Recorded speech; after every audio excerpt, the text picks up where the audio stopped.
사회. 의외로 초등아이들이 가장 힘들어하기도 하고 관심 없는 흥미가 떨어지는 과목이라는 거 알고 계신가요? 교과서를 펼쳐봐도 딱히 어려운 내용은 없는 것 같은데 무슨 말인지 읽어도 이해가 잘 되지 않는다라고 하소연하는 학생들이 많다고 합니다. 도대체 초등사회 왜 어려운 걸까요? 안녕하세요. 친절한 영아쌤입니다. 초등 시기에 학부모님들이 가장 많이 관심을 가지고 투자를 열심히 하시는 과목은 단연코 영어와 수학입니다. 영어의 경우에는 언어라는 측면에서 비교적 일찍 시작하기도 하고요. 대입을 생각했을 때 초등 시기 어느 정도 완성을 해야 된다라고 생각하시는 분들이 많습니다. 또한 수학은 학년이 올라갈수록 선행에 대한 부담이 커지면서 관심을 많이 둘 수밖에 없는데요. 의외로 초등아이들이 공부하기에 까다롭고 어렵다, 이해가 잘 되지 않는다라고 꼽는 과목이 사회라는 거 알고 계신가요? 첫째는 몬테소리 문화영역 수업을 하고 있는데요. 선생님과 대화를 정말 끊임없이 나누면서 수업을 하더라고요. 수업을 할 때 밖에 앉아 있으면 무슨 말인지 정확하게 들리진 않지만 오디오가 잠시도 비지 않고 선생님과 아이가 티키타카를 주고받으면서 정말 즐겁게 수업을 하고 있어요. 그런데 선생님께 여쭤보니까 많은 아이들이 문화영역 수업을 할 때 입을 꾹 다물고 선생님이 말씀하시는 내용이 무슨 말인지 잘 이해가 되지 않아서 그저 쳐다보기만 하는 경우가 많다라고 하시더라고요. 교과서를 보면 3, 4학년까지는 딱히 어려운 내용도 없는 것 같고 5학년 2학기에 배우는 한국사가 조금 부담스럽다라고 하는 것이 학부모님들의 대부분의 인식인데요. 의외로 아이들이 이렇게 사회교과를 어려워하는 이유가 무엇인지, 그러면 어떻게 대비하면 좋을지에 대해서 오늘은 이야기를 한번 나눠보도록 하겠습니다. 그럼 시작할게요. 사회라고 하는 교과는 초등학교 3학년부터 배우게 됩니다. 1, 2학년 때는 봄, 여름, 가을, 겨울이라고 하는 통합 교과에서 사회의 내용을 조금씩 다루고 있고요. 3학년부터 이제 본격적으로 사회 학습을 시작하게 됩니다. 송재환 선생님이 쓰신 초5 공부의 비밀이라고 하는 책에 따르면 초등학교 사회 교과는 크게 지리, 역사, 일반 사회 3개의 영역으로 나눌 수 있고 3, 4학년은 영역 구분 없이 통합 단원으로 5, 6학년은 영역별로 단원이 나뉘어진다고 합니다. 또 초등사회교과는 2가지 원칙이 있다고 해요. 첫 번째는 아이가 친숙한 것부터 배울 수 있도록 가까운 공간에서 시작해서 조금씩 먼 거리에 있는 공간을 다루도록 하는 것.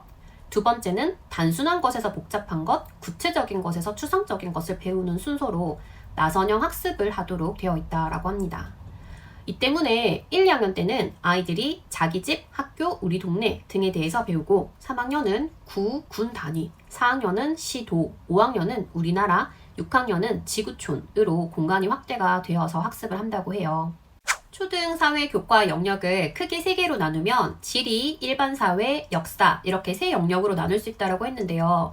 이 안에는 실은 좀 더 세분화된 여러 가지 영역이 포함이 되어 있습니다. 정치, 경제, 철학, 역사, 지리, 문화 등등이 포함이 되어 있죠.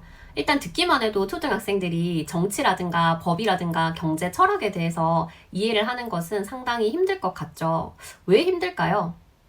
네, 어른과 달리 관련된 배경 지식이 없기 때문에 어른이 보기에는 다소 쉽게 느껴질 수 있는 내용이라 할지라도 학생들은 이해하기가 힘들 수 있습니다.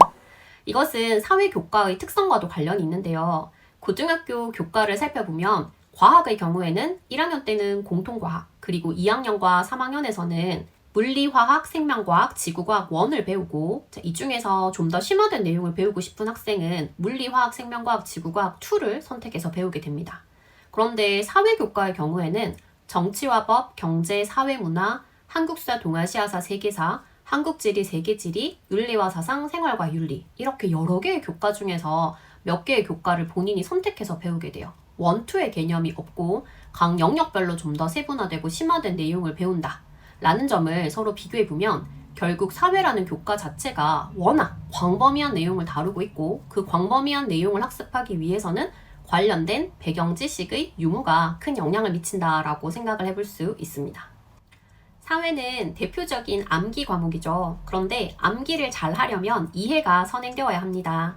아이들이 배경 지식이 부족하거나 혹은 문해력이 상대적으로 약하면 교과서를 읽고 교사의 설명을 들어도 무슨 말인지 이해를 못하기 때문에 당연히 학습에도 어려움을 겪을 수밖에 없습니다. 따라서 사회교과를 보다 쉽게 아이들이 이해하고 받아들이기 위해서는 관련된 배경 지식을 얻을 수 있는 독서가 선행되어야 합니다. 또 결론은 독서야 이렇게 생각하시는 분들도 있을 것 같아요.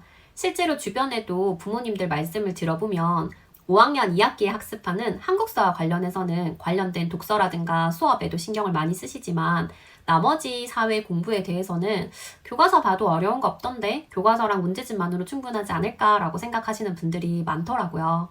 하지만 앞서 살펴본 것처럼 이 사회 영역 안에는 한국사만 포함되는 것이 아니죠. 그리고 독서를 통해서 어느 정도 배경 지식을 갖추고 있는 한국사와 달리 타 영역에 대해서는 관련된 배경 지식이 없으면 아이들이 더더욱더 학습에 어려움을 겪을 수 있다는 점을 고려해서 독서 계획을 잡아보시면 좋겠습니다. 사회책, 그럼 뭘 읽어야 할까요? 사회책도 챙겨서 읽어야 한다고 하니까 상당히 부담스럽지만 아마 여러분 아이들에게 다 보여주고 계실 것 같아요. 이 사회책 읽기로 처음 시작하기 좋은 종류의 책들이 요즘 아이들에게 크게 인기가 있거든요. 한 가지 영역, 한 가지 주제만 다루기보다는 여러 영역에 걸쳐서 여러 주제를 아울러서 다루고 있는 영역 통합적인 책들이 많습니다. 예를 들어서 가이드북 형태로 되어 있는 안녕 나는 시리즈 아시죠? 안녕 나는 제주도야, 안녕 나는 경주야, 뭐 이런 시리즈들이 있는데요. 이 책이 단순히 가이드북의 역할만 하는 것이 아니라 지리, 역사, 문화의 내용을 함께 다루고 있죠. 또한 정재승 박사님이 기획하신 인간탐구 보고서, 인류탐험 보고서의 경우에도 과학과 여러 관련된 인문학적인 내용들을 함께 녹여두었기 때문에 이 책을 읽음으로 인해서 다양한 영역에 걸쳐서 관련된 배경 지식들을 쌓을 수 있습니다. 최근 저희 아이들이 어린이날 선물로 받아서 정말 즐겁게 읽고 있는 책이 용선생이 간다라고 하는 세계 문화 책인데요. 이 책의 경우에는 당연히 관련된 나라, 특정한 지역에 관련해서 역사도 다루고 있고 지리도 문화도 함께 다루고 있습니다. 세계사라고 하면 아직 초등학교 저학년이나 중학년에게는 상당히 어렵고 멀게만 느껴지지만 실제로 첫째는 이 책을 통해서 관련된 세계사 책 요즘 열심히 보더라고요. 그림으로 보는 세계사, 교환 세계사 이런 것들을 찾아보면서 엄마 이거 나 용선생에서 봤는데 하고 즐겁게 영역을 확장해가는 모습을 보이더라고요. 미취학 시기부터 볼 수 있는 다양한 종류의 지식 그림책도 읽기의 시작으로 추천합니다. 저희 집 아이들은 판도라 지식통통, 스콜라 꼬마 지식인, 스콜라 똑똑한 그림책 이런 종류의 전집들을 즐겁게 읽었는데요. 특정한 주제를 중심으로 해서 단편적인 정보들을 모아놓은 이런 책들이 아이들에게 과연 도움이 될까라고 생각을 했는데 이러한 책들을 읽으면서 관련된 배경 지식을 쌓다 보니까 조금 더 깊이 있는 책들을 읽을 때 보다 쉽게 관심도 가지고 그 책을 이해하는 효과가 있더라고요. 아이가 초등학생이거나 3학년이 되어서 사회라고 하는 교과를 본격적으로 학습하는 시기가 되었다면 사회 교과 전집도 병행하는 것을 추천합니다. 저희 집은 아이들이 5, 6세 무렵부터 초등학교 1, 2학년 시기까지 알파짱 사회 동화와 웅진 똑똑똑 사회라고 하는 전집을 정말 재미있게 읽었었는데요.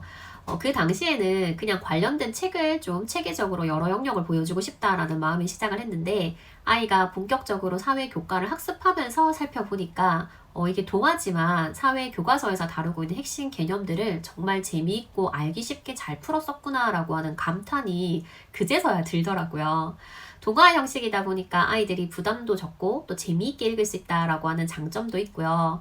영역별로 책을 읽힐 때와는 좀 달리 부모가 놓치기 쉬운, 예를 들어 아이들이 아직까지 이해하기 힘들다라고 생각하는 경제라든가 철학이라든가 이런 파트까지 놓치지 않고 다룰 수 있다는 점을 장점으로 들 수 있습니다. 두 번째로는 가나출판사에서 나오는 교과서 개념 잡는 초등사회 그림책 7권짜리 소전집입니다. 이 책은 첫째가 초등학교 1학년 때 카페 공구를 통해서 알게 되어서 구매를 했는데요. 권수는 적지만 핵심적인 내용들을 재미있게 다루고 있어서 첫째가 아직까지도 즐겁게 읽고 있습니다. 글밥이 꽤 많아서 아직 읽기 독립을 하지 못한 둘째는 엄두를 못 내고 있고요. 읽기 독립을 한 초등학교 저학년 학생들에게 추천합니다. 세 번째로 초등학교 3학년이 된 첫째가 최근 가장 열심히 재미있게 보고 있는 책은 비룡소에서 나온 사회는 쉽다 시리즈입니다.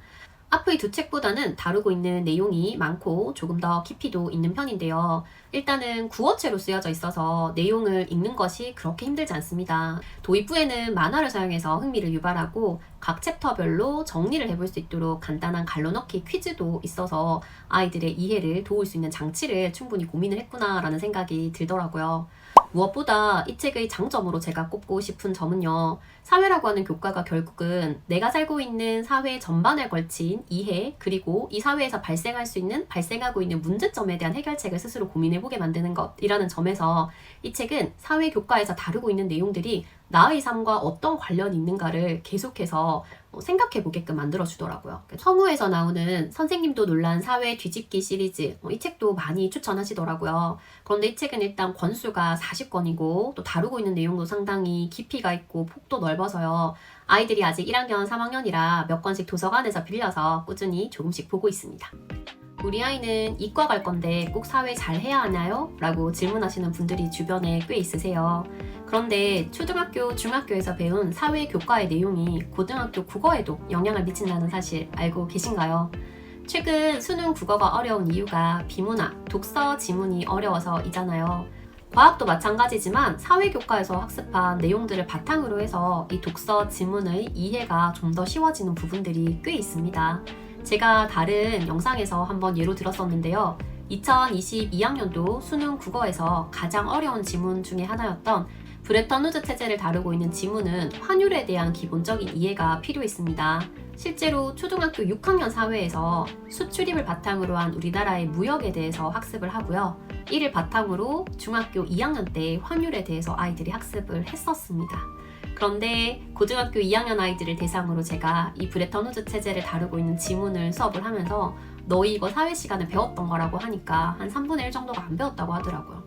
이처럼 사회 교과에서 배우는 내용들에 구멍이 생기면 이후에 사회뿐만 아니라 다른 교과의 학습에도 구멍이 생길 수 있다는 점 현실적으로 아이들에게도 알려주시면 좋을 것 같아요. 그리고 교과 학습을 위한 독서가 필요하다고 해서 아이에게 무조건 읽어야 한다라고 의무적으로 강제하지 마시고요. 다른 독서와 마찬가지로 아이의 흥미, 수준을 고려하셔서 아이가 재미있게 읽을 수 있는 책부터 시작을 해서 차차 영역을 넓혀가고 깊이를 더해가는 방식으로 독서를 설계해 보시면 좋겠습니다. 오늘도 영상 끝까지 함께 해주셔서 감사하고요. 구독, 좋아요, 알림 설정 부탁드립니다. 감사합니다.